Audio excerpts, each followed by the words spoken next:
Guys welcome back to my YouTube channel. आज हम लोग बात करेंगे evolution of popular Indian English literature. इसका दो पीरियड को हम ऑलरेडी पहले डिस्कस कर चुके हैं। बिगनिंग से 1857 मतलब शुरुआत से 1857 और फिर the age of new change जो 1857 से 1920 तक था। अब बात करेंगे हम लोग आज गांधीयन एज के बारे में जो 1920 से 1947 तक है। तो चलिए बात करते हैं। The wind of change blowing speedily across the Indian subcontinent during more than half century। Subcontinent मतलब होता है उपमहाद्वीप। तो आधी सदी से अधिक समय के दौरान विशेष रूप से भारतीय उपमहाद्वीप में परिवर्तन का हवा चल रहा था। मतलब परिवर्तन उस समय जब द ग्रेट रिवॉल्यूट ऑफ 1857 मतलब 1857 के बाद भारत में ना परिवर्तन की दौर आ गया था। परिवर्तन की हवा चल रही थी। पूरे भारतीयों के अंदर एक जोश दिखाई दे रहा था। The end of the first world war मतलब प्रथम विश्व युद्ध के मतलब समाप्ति के दौरान ब्रिंग गांधीयन वर्ल्ड वाइंड है। और उस समय गांधीयन एज मतलब गांधी की हवा चल रही थी। नॉट ओनली इन इंडिया, सिर्फ इंडिया में नहीं, whole world Gandhi was powerful current of fresh air which पूरे विश्व में पूरे दुनिया में गांधी की हवा की शक्तिशाली धारा बह रही थी। ऐसे मतलब गांधी चर्चा हो रही थी क्योंकि उस वक्त मतलब 1920 से 1947 के जब तक भारत आज़ाद नहीं हुआ था इसके बीच में सिर्फ गांधी हमेशा मतलब पूरे दुनिया में गांधी की नाम गूंज रही थी। Which not only affected Indian politics, सिर्फ इंडियन पॉलिटिक्स में ही इसका प्रभाव नहीं पड़ा but also Indian English literature, but इसका प्रभाव इंडियन इंग्लिश लिटरेचर में भी पड़ा। महात्मा गांधी अब इसके बाद इसका जो प्रोज है गांधीयन इसका जो प्रोज है उसमें Mahatma Gandhi born in higher middle class Vaishya family. Mahatma Gandhi का जन्म एक उच्च कुल मध्यम वर्गीय वैश्य फैमिली में हुआ था। In this time Hindu society was talking new awareness, और इस समय जो हिंदू समाज है वो नई चेतना के बारे में बात कर रहा था। अब इसका जो पहला प्रोज राइटर है वो है रस्किन बॉन्ड इस पीरियड का। He was the first name of the Gandhian age who wrote prose. ये फर्स्ट नाम है गांधीयन एज का जो प्रोज लिखे थे। इसका प्रोज का नाम है the Gita, the New Testament जो 1915 में पब्लिश हुआ था। उसके बाद दूसरा नाम है महात्मा गांधी का ही है। ही was also contributed Indian English pros.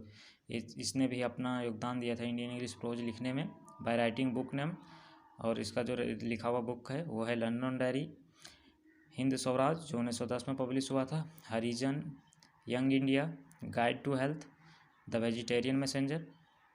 उसके बाद तीसरा नाम है जवाहरलाल नेहरू का। He was also contributed Indian English prose by his writing name. इसने भी अपना योगदान दिया था प्रोज राइटिंग लिख के। इसका प्रोज राइटिंग का नाम है Soviet Russia, letter from a father to his daughter,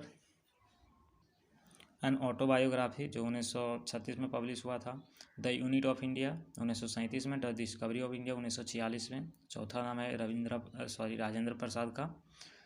he was also contributed, इसने भी अपना योगदान दिया था। हिज फेमस वर्क इसका जो फेमस वर्क है वो है India is divided, autobiography of Prasad. अब इसके बाद प्रोज ख़त्म हो गया, अब है पोइट्री गांधी ने इसका poetry.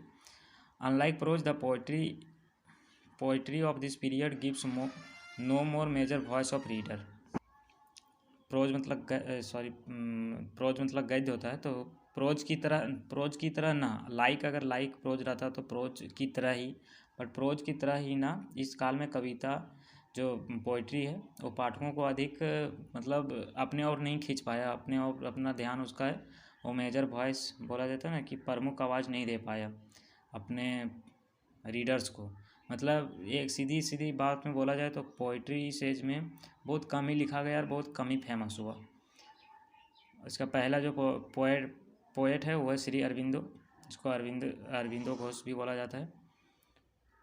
Shri Aurobindo contributed bye his writing the sacred Splendor जो 1940 में पब्लिश हुआ था। श्री अरविंदो मतलब अपना योगदान दिया था राइटिंग में, पोएम लिख के, वो द सेक्रेड स्प्लेंडर है।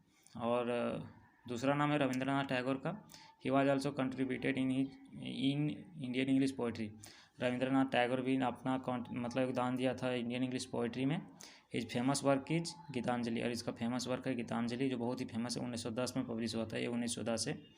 And he was awarded with the Nobel prize, और इसको नोबेल प्राइज से सम्मानित किया था इन 1913, 1913 ईस्वी में, फॉर गीतांजलि के लिए। ये पोएम का कलेक्शन है गीतांजलि। उसके बाद तीसरा नाम है K S. Shastri, the epic of an Indian womanhood, जो 1921 में पब्लिश हुआ था। इसका पोएम है। एन.एम. चटर्जी, जो पार्वती लिखी है, 1922 में पब्लिश हुआ था। Nirmala Devi, the Hayden face, जो 1936 में पब्लिश हुआ था।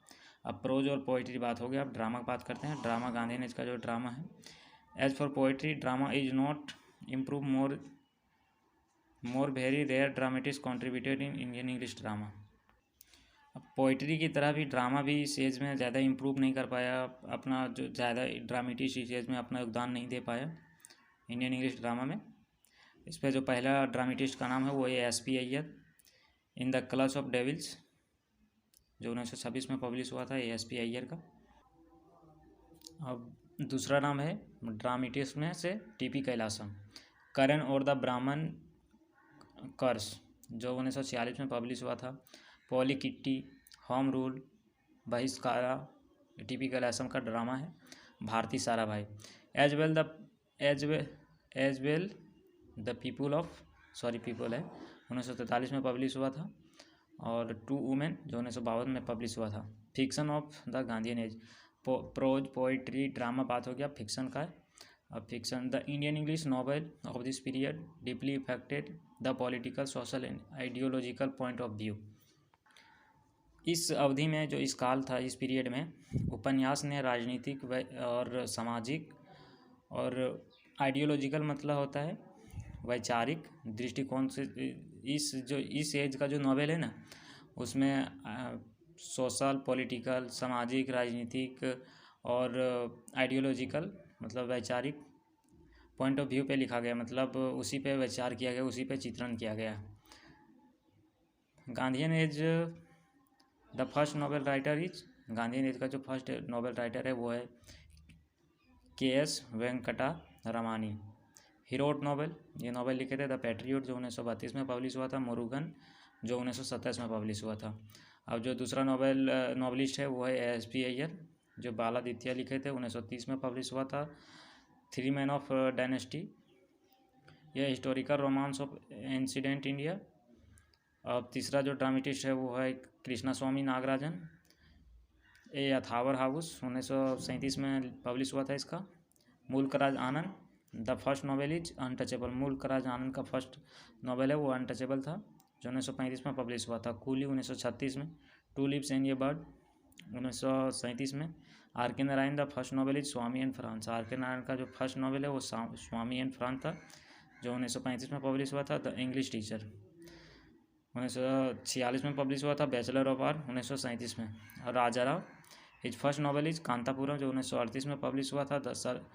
The serpent of the rope, जो 1960 में पब्लिश हुआ था। ये जो भी ईस्वी सन लिखा गया है, ये पब्लिशिंग ईयर लिखा गया है, राइटिंग ईयर नहीं। जब ये लिखा गया था तब का नहीं है, पब्लिश कब हुआ था वो उसका लिखा गया है, उसका मतलब यहाँ लिखे हैं हम।